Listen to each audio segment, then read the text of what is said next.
সংসার হয়ে গেলে একটা মেয়ে সব থেকে কি বেশি হারায় জানো? যত্ন।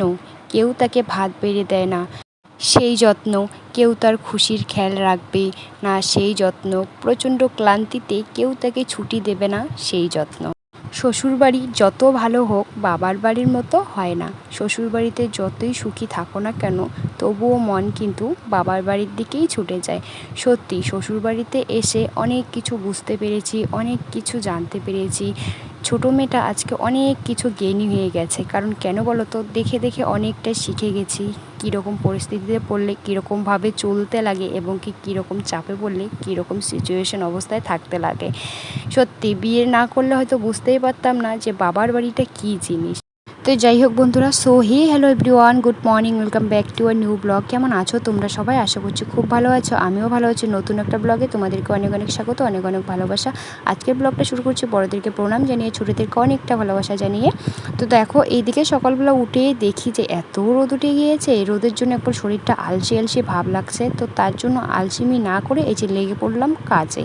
যতক্ষণ কাজ করবো না ততক্ষণ আলসি ভাব থেকেই যাবে, কারণ সকালবেলায় এত রোদ উঠে একবারে মনটাই খারাপ হয়ে যায়। এত গরম কি আর বলবো, সকালবেলা উঠে রোদ দেখলেও মন খারাপ হয়ে যায়, বৃষ্টি দেখলেও মন খারাপ হয়ে যায়। তাহলে কি করব বলো? তার জন্য তো বলে যে কারো ভালো কেউ হয়ে যায় না, ভগবানেই ভালো হতে পারেনি আর মানুষ, তাই না বলো? তো সত্যি কথা বলতে কি বলো তো বন্ধুরা, বেশি গরমটাও আর সহ্য হয় না। আর যখন বৃষ্টি পড়বে তো লাগাতার কিন্তু বৃষ্টি পড়েই যাবে, তখন আর বৃষ্টিটাও ভালো লাগে না। আর এখন রোদ দিচ্ছে, রোদ দিয়েই যাচ্ছে। তো তারপরে এই যে দেখো চলে গিয়েছিলাম ঘর পরিষ্কার করে কলের পাড়ে গিয়ে এই যে বোতলের মধ্যে জলগুলো আমি ভরে নিয়ে আসলাম, এখন ট্রি টেবিলের মধ্যে রেখে দিয়ে দিচ্ছি। গুড মর্নিং বন্ধুরা। তো সবার প্রথমে উঠেই আর কি মুখটা ধুয়ে নিয়েছি, এত গরম লাগছিল। তো একবার কলের পাড়ে গিয়ে ব্রাশ করে মুখটা ধুয়ে নিয়ে এই যে বেডশিটটা এইদিকে আমি এখন পরিষ্কার করে নিয়ে নিলাম। আর তারপরে এই যে জলগুলো এনে রাখলাম। তো মাম্মাম গেছে ওর ঠাম্মিদের ঘরে পড়ার ভয়ে। তো চলো মাম্মামকে নিয়ে এসে মুখটা ধুয়ে দিয়ে মাম্মামকে খাওয়াই, তো তারপরে আমিও খেয়ে নিই। তো বন্ধুরা তোমরা স্কিপ না করে পুরো ভিডিওটা দেখতে থাকো। সকালবেলা উঠেই যখন দরজাটা খুলে দেবো, এক দৌড়ে ও ঠাম্মিদের ঘরে যাবে। ঠাম্মিদের ঘরে গিয়েই এক কোণায় গিয়ে বসে থাকবে, না হয় লুকিয়ে থাকবে পড়ার ভয়ে। এত বই পড়তে ভয় পায় মানে কি বলবো। তো তারপরে কান্নাকাটি করে প্রত্যেকটা দিন আনতে লাগবে। এই যে চলে এসছে দেওয়ার জন্য, বারবার ডাকছিলাম যে খেয়ে যা, কথা শুনবেই না। পড়ার ভয়ে আসতেই যাবে না, পড়ার ভয়ে খাওয়া থেকে শুরু করে সমস্ত বাদ দিয়ে দেবে, ঘরে আসাই বন্ধ করে দিয়ে দেবে।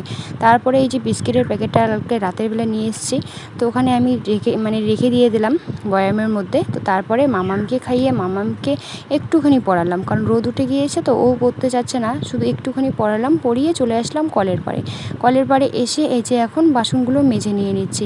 তো এখানে এঁটোগুলো ফেলবো না, কারণ এখানে এঁটোগুলো যদি ফেলি তাহলে ওই দিকে গন্ধ আসে একটা কীরকম যেন। তো তার জন্য এই যে বালতিতে নিয়ে নিচ্ছি, বালতিতে করে নিয়ে গিয়ে একবার ওই দিকে বাইরে গিয়ে ফেলে দিয়ে আসতে লাগবে।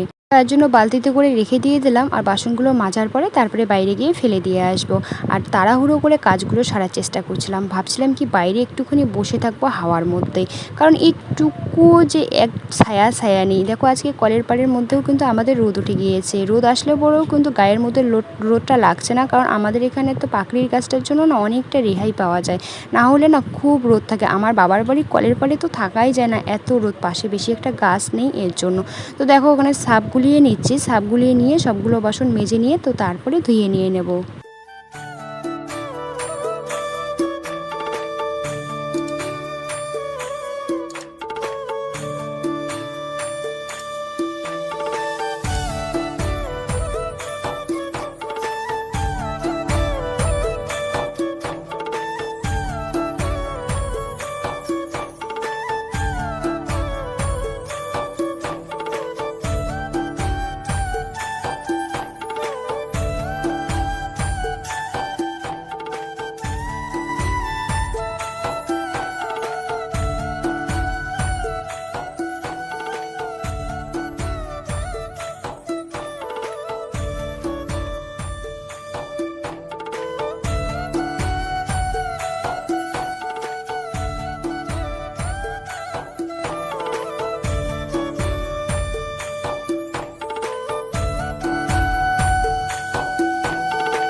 কতগুলো বাসন, এক গাদা বাসন বের হয়ে গিয়েছে। তো ওগুলো বসে বসে একবারে মেজে নিয়ে নিলাম। তো তারপরে এই যে দেখো এখানে কল পাম্প করে ধুয়ে নিয়ে নিচ্ছি। এখন কল পাম্প করে ধুতে বেশি একটা অসুবিধা হয় না, যেহেতু কলটা দিয়ে ভালোই জল বের হয়। আগে কলটা দিয়ে জল বেরোতো না, এরকম করে তো ধোয়াই যেত না, বালতিতে করে জল তুলতে লাগতো, বালতিতে জল তুলে তারপরে বসে বসে ধুয়ে নিতে লাগতো। তো তার জন্য এই যে দেখো এরকম করেই ধুয়ে নিয়ে নিই। এরকম করে এখন আমার সুবিধা লাগে, যখন যেটা ইচ্ছা করে তখন সেরকম করেই নিয়ে নিই। তো এই গাবলাটার মধ্যে করে নিয়ে আসি, কারণ গাবলাটার মধ্যে করে এঁটো জিনিসগুলো নিয়ে আসতে মাজতেও সুবিধা হয় এবং কি ধুয়ে নিয়ে মেজে এবং নিয়ে যেতেও সুবিধা হয়। তো তার জন্য এই যে দেখো গাবলাটার মধ্যেই আমি নিয়ে আসি এবং কি নিয়ে যাই। আমাদের এটাই হচ্ছে সাধারণ জীবনযাপন এবং কি তাতেই আমরা অনেকটা খুশি। এরকম করে আমার দিন চলে যায়। আমাদের প্রত্যেকটা দিন সকালবেলা উঠে এই যে যা কাজকর্ম থাকে গ্রামের বউদের তাই করতে হয় প্রত্যেকটা দিনে। তো তারপরে মামাম স্নান করেছে এবং কি আমিও স্নান করে নিয়ে নিয়েছি। তারপরে মামাম এইদিকে রেডি হয়ে গিয়েছে, দেখো ও যাবে, ও এখন পিপিদের বাড়িতে, ও ঠাম্মি যাবে, তার জন্য ও রেডি হয়ে গেছে, ও যাবে, বায়না করছে। বেশি একটা দূরে না, তো তার জন্য কিন্তু নিয়ে যাচ্ছে। দূরে থাকলে তো নিয়ে যেত না, কারণ দিনের বেলা থাকলে পরেও রাতের বেলা কিন্তু আমাকে ছাড়া থাকবে না। তো তার জন্য রেডি করিয়ে দিলাম, আর যেহেতু গিয়েই চলে আসবে তো তার জন্য বললাম কি ঠিক আছে যাও। কান্নাকাটি করছিল, কোথাও যাওয়ার সময় বায়না, কেউ রেডি হলে এক পা এগোতে পারবে না ওকে না নিয়ে, কিন্তু আবার গিয়েও অনেকক্ষণ বেশি একটা থাকবেও না। তো তারপরে দেখো এই যে দিকে রেডি হয়ে গিয়েছে। তো যাই হোক বন্ধুরা, ভিডিওটা এই পর্যন্তই। ভিডিওটা ভালো লাগলে সাবস্ক্রাইব করে দেবো। Bye, tata.